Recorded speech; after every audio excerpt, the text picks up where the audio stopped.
Live cell imaging enables the observation of dynamic cellular processes over time within a single cell.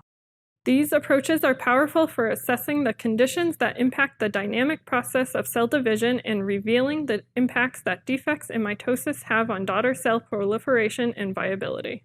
Phototoxicity that results from light exposure during imaging represents a significant challenge associated with this protocol. Therefore, exposure times and the imaging interval and duration should be optimized.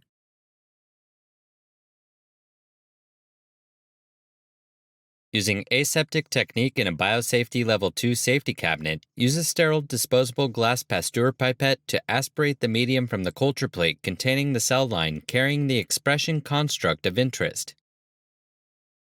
Briefly wash the cells with 10 milliliters of sterile PBS with swirling, and treat the cells with 2 milliliters of 0.05% trypsin.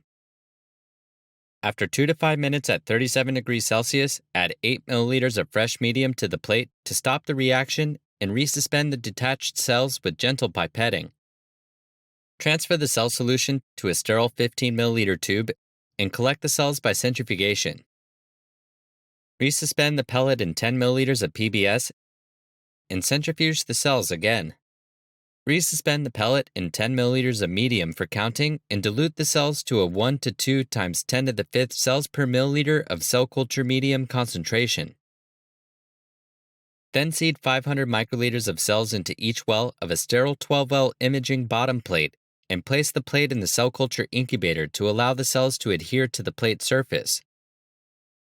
No more than 30 minutes prior to imaging, add a relevant concentration of a mitotic drug to one or more of the wells, and add an equal volume.